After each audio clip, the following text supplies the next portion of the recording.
Hello friends and students.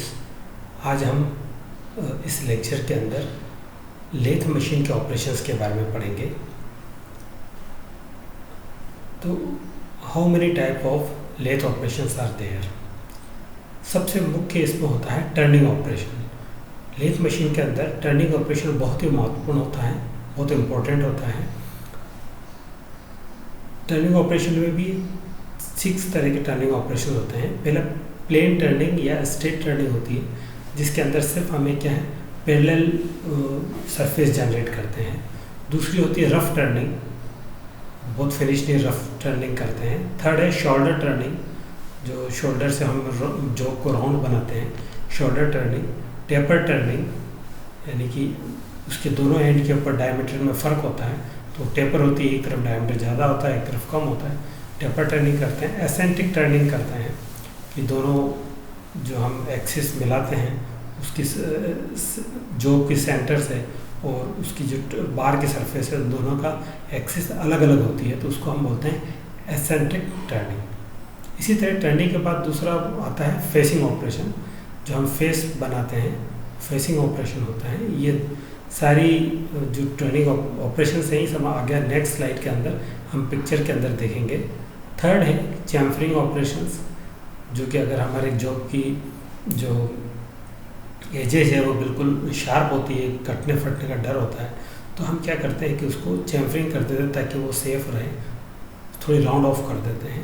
Knurling operation, जहाँ पे हमें नर्लिंग ऑपरेशन करना है वहाँ पे हम नर्लिंग करते हैं। Knurling cross type knurling tool के द्वारा किया जाता है, जिससे हम अगर उसको घुमाते तो हमारा हाथ में ग्रिप अच्छी आती है। इस तरह से नर्लिंग ऑपरेशन करते हैं। फिर अनदर है थ्रेड कटिंग ऑपरेशन, जो कि बहुत इंपॉर्टेंट है। वापस टर्निंग और थ्रेड कटिंग, ये दोनों ही लेथ के बहुत ही इंपॉर्टेंट ऑपरेशन है, ये हम करेंगे, देखेंगे। फिर उसके बाद है फाइलिंग ऑपरेशन। फाइलिंग ऑपरेशन में क्या होता है कि जो सरफेस ऑलरेडी हमने रफ सरफेस टर्न की, उसको थोड़ा हम फिनिश कर देते हैं, फिनिशिंग करते हैं, कुछ सैंड पेपर लगा के या ग्राइंडिंग व्हील लगा के फाइलिंग ऑपरेशन करते हैं। पॉलिशिंग ऑपरेशन करते हैं, पॉलिश करते हैं। और ग्रूविंग, यानी कि हम ग्रूव बनाते हैं जॉब के ऊपर, तो ग्रूविंग ऑपरेशन कहलाया जाता है। इसके अलावा ग्राइंडिंग ऑपरेशन भी करते हैं, ड्रिलिंग भी करते हैं। तो ये सब बहुत से ऑपरेशंस हैं जो हम इसके अंदर लेथ मशीन के ऊपर करते हैं, क्योंकि आजकल जो लेथ मशीन आती है बहुत वर्सेटाइल है वो, तो उसके अंदर काफ़ी ऑपरेशन कर सकते हैं। तो एक एक ऑपरेशन को हम यहाँ डिटेल में नेक्स्ट स्लाइड्स के अंदर पढ़ेंगे।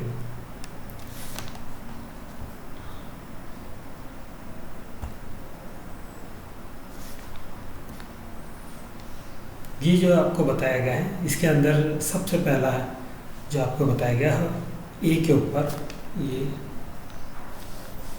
ए के ऊपर है, ये फेसिंग ऑपरेशन कर रहे हैं अपन, है ना। ये सिंगल पॉइंट कटिंग टूल होता है।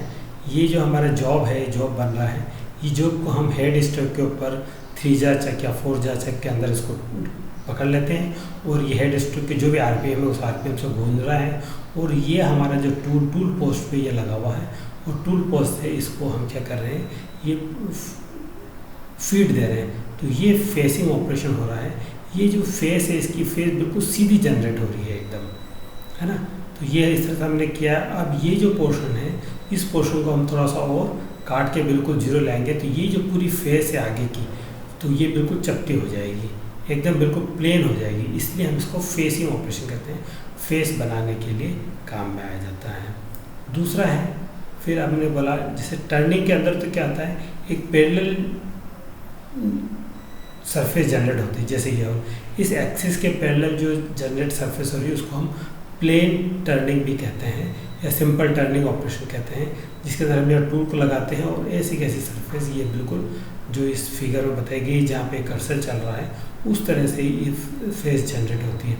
लेकिन टेपर टर्निंग के अंदर क्या होता है, जॉब का एक हिस्से का डायमीटर, जैसे यहाँ का डायमीटर अलग है और यहाँ का डायमीटर अलग है, इन दोनों डायमीटर के बीच में हमें इसको इस तरह से अगर जॉब बनाना है तो उसको हम बोलते हैं टेपर टर्निंग। ये यहाँ से आते कितना टेपर है, यानी कि इधर का डायमीटर मान लो तो अगर 2 इंच है तो इधर का डायमीटर 1 इंच है, तो ये जो स्लोप आ रहा है इसको हम टेपर बोलते हैं, और ये टेपर टर्निंग करते हैं। वही जी जॉब हमारा उसके अंदर पकड़ा हुआ है लेथ मशीन के अंदर, चक के अंदर 3 जा चक या 4 जा चक बोलो, हेड स्टॉक के ऊपर लाइव है, इसके अंदर आरपीएम मिल रहे हैं, निशान मिल रहा है, और यहाँ से हम ये फीड दे रहे हैं, जो कि टूल लगा है, सिंगल पॉइंट कटिंग टूल लगा, जिसका एक ही पॉइंट ही काटिंग काम आ रहा है, इसको हम सिंगल पॉइंट कटिंग टूल बोलते हैं। जैसे तो वो यहाँ पर लगता है और यहाँ से इसको ये फीड दी जाती है, तो इधर का मटेरियल ज़्यादा उतरता है और इधर का मटेरियल कम उतरता है। इस तरह से टेपर टर्निंग का ऑपरेशन होता है। फिर उसके बाद काउंटर टर्निंग होती है, यानी कि हम फीड देते हैं। तो काउंटर टर्निंग का मतलब यहाँ पे डायमीटर ज़्यादा है, ये भी टेपर टर्निंग का उल्टा है, इधर डायमीटर ज़्यादा और बीच में डायमीटर कम है। तो हम इसको न्यू करके इस तरह से बनाते हैं, प्रोफाइल में देते हैं। ये कर्व हमने बनाया, प्रोफाइल बनी है, इसको हम काउंटर टर्निंग बोलते हैं। फिर उसी के बाद हम ये बताते हैं, ये वाला जो दिया हुआ है फॉर्म टर्निंग बनाते हैं। हम क्या करते हैं कि एक फॉर्म टूल है ये वाला, जिस टूल की शेप के अंदर टर्निंग करते हैं। यहाँ पर ये क्या है, सब सिंगल पॉइंट कटिंग टूल है, सिर्फ कटिंग टूल की, इस टूल की ये पॉइंट कटिंग एज है, यही काटती है, यहाँ पर भी कटिंग है यहाँ पर। लेकिन इस केस के अंदर जो हमारा एक केस है, इसके अंदर क्या है कि ये वाला जो पोर्शन है, ये पूरा टूल ही इस तरह से बना हुआ है कि हमें जैसे टूल की सरफेस है वही सरफेस यहाँ जनरेट करनी है। तो हम धीरे धीरे फिट कहते हैं, पहले यहाँ की सरफेस ही इस तरह की स्ट्रेट सरफेस थी, टूल से हमने फीड देके उसको बिल्कुल इस तरह की सरफेस जनरेट कर दी। इसलिए इसको हम बोलते हैं फॉर्म टर्निंग। जो प्रोफाइल हम फॉर्म करना चाहते हैं, बनाना चाहते हैं, वो प्रोफाइल टूल पे होना चाहिए और टूल के ऊपर ये पूरी यहाँ से तक टूल की कटिंग एज है, और इस तरह से ये टूल का जो शेप है, कटिंग एज है, वही शेप हमें इस जॉब के ऊपर मिलती है। इसलिए हम इसको फॉर्म टर्निंग भी बोलते हैं।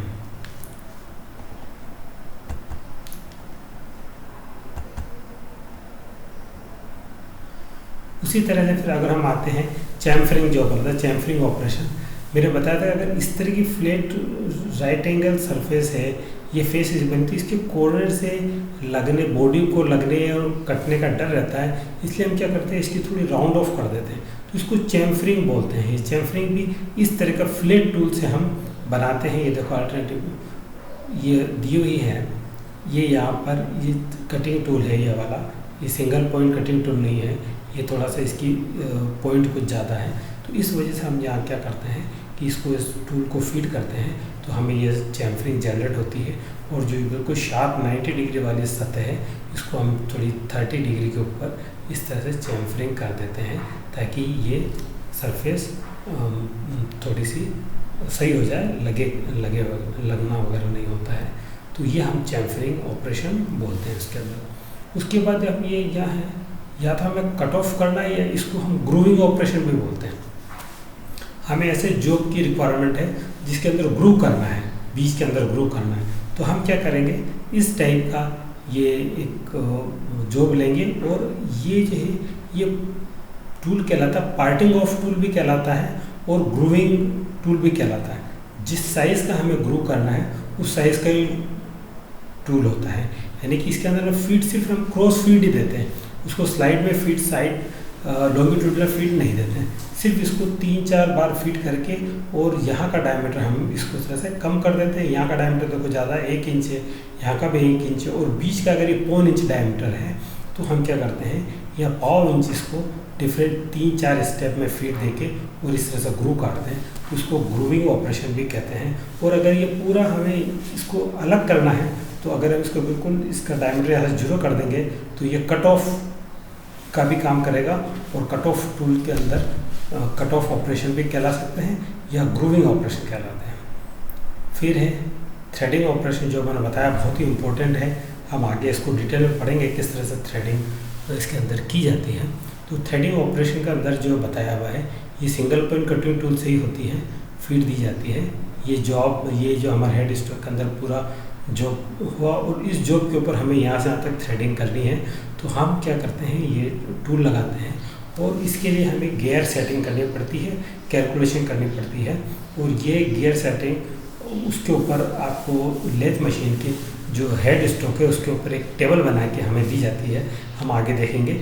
उसके हिसाब से अगर हम सेलेक्ट करते हैं, तो फिर क्या होता है कि हम यहाँ पर कितने TPI की अगर हमें थ्रेड काटनी है वो हमें मालूम चल जाती है, क्योंकि ये जो यहाँ से यहाँ तक है, मान लो यहाँ से यहाँ तक 1 इंच है, तो इसमें कितने थ्रेड्स हैं, 1 2 3 4 5 6 7 7 या 8 थ्रेड्स पर इंच अगर इसमें आ रही है तो उसकी चूड़ी अलग हो, चूड़ी अंतराल अलग होगा, क्योंकि यहाँ से यहाँ तक पिच कहलाता है। ये दूरी से लेके ये दूरी तक 2 क्रेस्ट के बीच की दूरी को हम क्या बोलते हैं, इसका पिच बोलते हैं।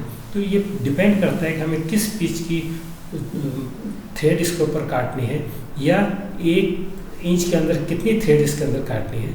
तो टीपीए के हिसाब से हम इसके अंदर थ्रेड्स पर इंच जो काटेंगे उसके हिसाब से ये हमें गियर ट्रेन सेट करनी पड़ेगी, जो कि हम नेक्स्ट में पढ़ेंगे। तो ये बहुत ही इंपॉर्टेंट ऑपरेशन कहलाता है। फिर उसके बाद आता है आपका बोरिंग ऑपरेशन। बोरिंग हम उसको कहते हैं कि एक जो पहले जो जॉब है, जैसे ये वाला, इसके अंदर की तरफ हमें होल करना है। पहले से ड्रिल होल, पहले तो हम ड्रिल होल कर देते हैं, ड्रिल करते हैं, ड्रिलिंग ऑपरेशन ये हो रहा है, या हम लगा के जैसे सिंपल ड्रिल से करते हैं उसी तरह से इधर अगर हम ड्रिल लगाते हैं और ड्रिल को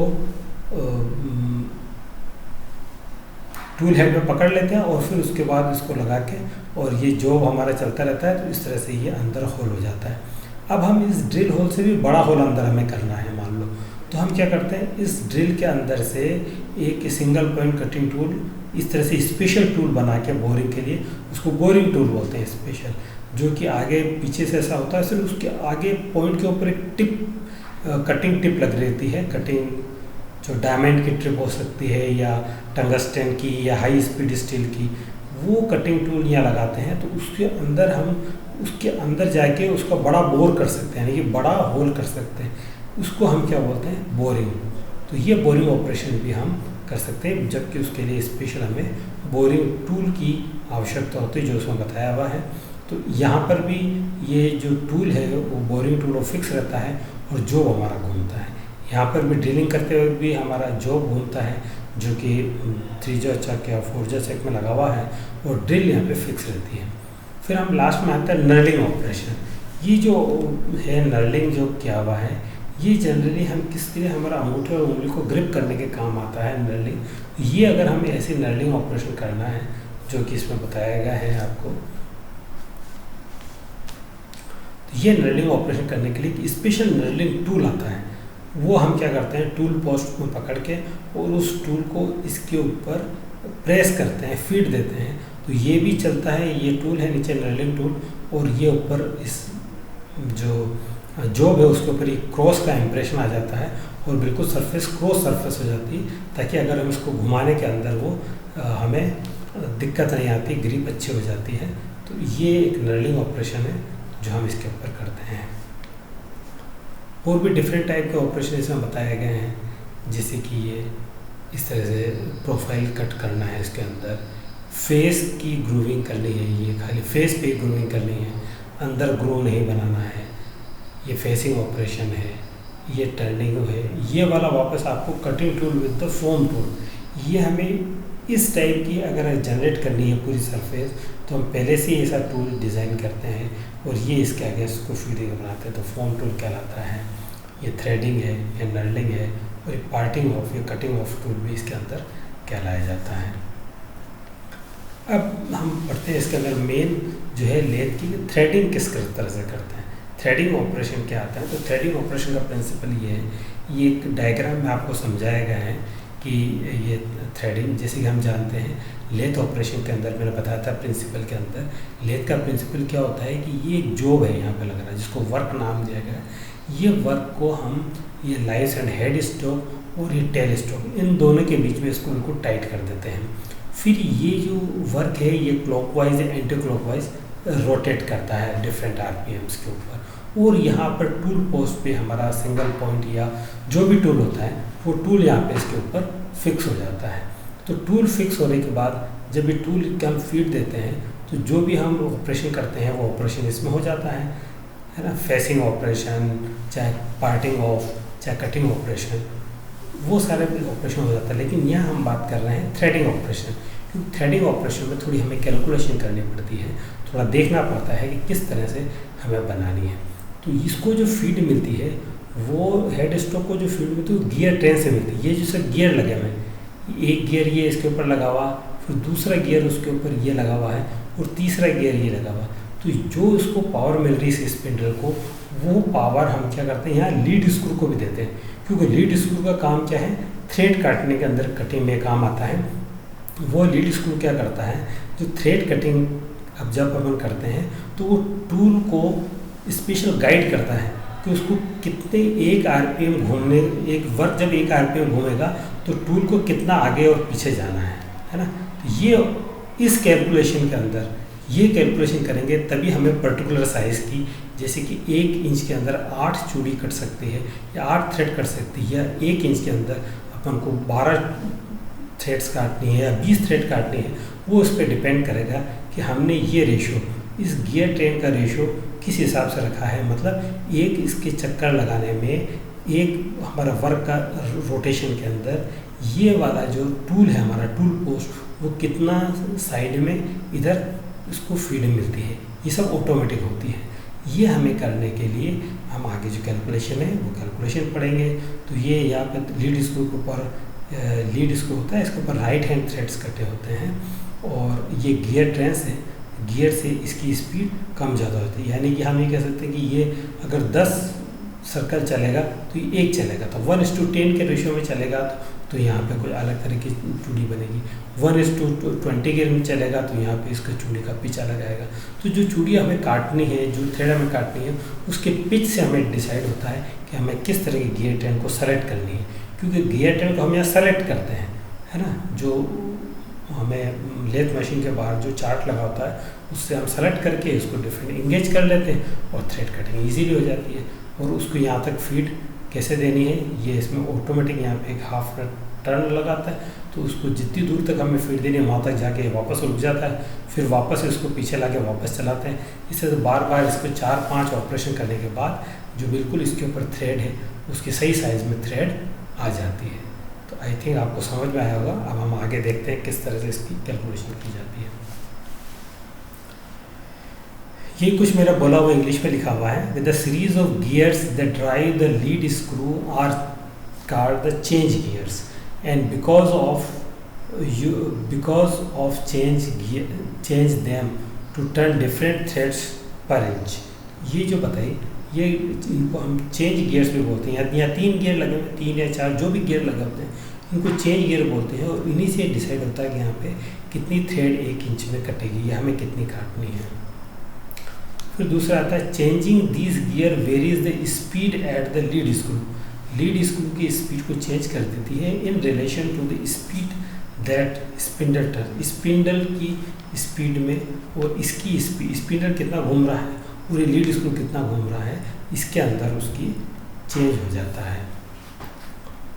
फिर ये कर रहा है कि the calculator determines the correct chain of gears for the any thread pitch. Her thread pitch, जैसे कि अगर 8 TPI 8 थ्रेड्स पर इंच अगर हमें लेनी है तो उसके लिए जो गियर का कॉम्बिनेशन होगा वो बिल्कुल अलग होगा। वो हम आगे देखेंगे किस तरह से, उस तरह से हमें करना है। ये एक फॉर्मूला है जो इसके अंदर लिखा हुआ है। हम जो इस फॉर्मूले के अंदर यहाँ आते हैं तो ये लिखा हुआ है number of teeth on the gear on the driver. Driver यानी कि हमारे हेड स्टॉक के गियर के ऊपर कितने टीथ हैं, और the number of teeth on the gear on the driven, यानी कि हमारा जो लीड स्क्रू है उसके ऊपर कितने थ्रेड्स हैं। इन दोनों के रेशियो से ही हम नंबर ऑफ टीथ बनाते हैं। ये गियर ट्रेन रेशियो निकलता है, ये रेशियो हम वहाँ पे सेलेक्ट करते हैं उसके अंदर लेथ मशीन के चार्ट के ऊपर, और हमें वो पर्टिकुलर थ्रेड्स वहाँ पे ऑटोमेटिक कट जाती है। तो लिखा lead of the job of threads, threads job का कितना लीड है, lead of the screw thread जो हमें काटनी वो कितनी है। इन दोनों का अगर हम रेशो लेंगे तो हम एक अच्छी तरह से थ्रेड कटिंग कर सकते हैं। ये जो मैंने बताया ये फ़ोटो लिया गया है आपके जो हेड स्टॉक के ऊपर ये इस तरह से लगा रहा था। जो मैं अगर आपको पहले बताना चाहूँ तो काफ़ी पहले जो मशीन्स आपको बताई थी लेथ मशीन, वो काफ़ी पीछे जाके आपको वापस नहीं आता हूँ, आपको बताता हूँ किस तरह से वो काम आती है।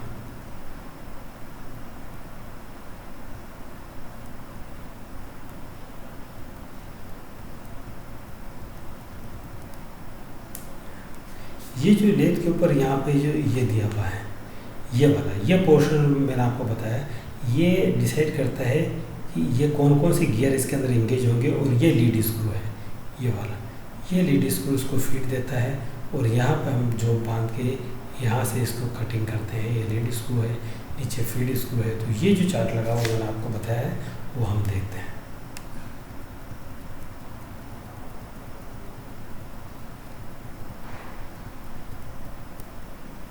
ये इसमें भी दिया हुआ, ये आपका हेड स्ट्रोक है। और ये जो चार्ट लगा हुआ है, ये चार्ट मैंने आपको फिगर में दिया, यहाँ पर हम डिफरेंट कलर्स में दिया हुआ है, 1 2 3। तो यही कलर इन लीवर से यहाँ पे डिफरेंट हम इंगेज कर देते हैं, और डिफरेंट गियर ट्रेन्स वहाँ पे इंगेज हो जाती है। ये 2 लीवर ऊपर है और 2 लीवर नीचे हैं। ये आपको दिया हुआ, ये चार्ट यहाँ लगा हुआ है। हर मशीन के ऊपर हमें चार्ट लगा होता है, जिससे हम क्या करते हैं, गियर लीड स्क्रू के और फीड स्क्रू के थ्रेड्स काटने के अंदर कौन सा गियर इंगेज करना है उस पर हमें इजीली मिल जाता है। ये वाला जो होता है, अब इसमें देखो ये बताइए, ये गियर ट्रेन होती है change gear A B C 3। तो यहाँ पे चेंज गियर अगर हमें थ्रेड्स पर इंच, अगर 12 थ्रेड पर इंच काटनी है तो A को हमें 40 पर रखना पड़ेगा, B को 65 पर रखना पड़ेगा, और D को 30 पर रखना पड़ेगा। तो जो हमारे है वो 12 थ्रेड्स पर इंच अपने आप वहाँ पर आ जाएगी। इसी तरह से यहाँ पे इतनी सारी दी हुई 12 थ्रेड्स, 12 थ्रेड्स, 13, 15, 16, 18, वापस इधर आते हैं। तो अगर हमें 26 थ्रेड्स पर इंच काटनी है तो A को 40 पर रखना पड़ेगा, B को 60 पर रखना पड़ेगा, और D को 65 पर रखना पड़ेगा। तब जो लीड स्क्रू की जो चाल है वो हमें इस तरह से कटेगा वो कि 1 इंच के अंदर 26 थ्रेड पर इंच हमें मिल जाएगी। इस तरह से हम एक मशीन में इतने सारे थ्रेड्स अलग अलग तरह से काट सकते हैं। और भी कॉम्बिनेशन से बहुत सारी उसकी मैनुअल्स में लिखा आता है कि आप किस किस तरह सेट करके हम और ज़्यादा तरह से काट सकते हैं। तो this is all about the different operation of the machine tool. Next time पे हम आगे मशीन के अटैचमेंट और एसेसरीज के बारे में पढ़ेंगे। Thank you very much.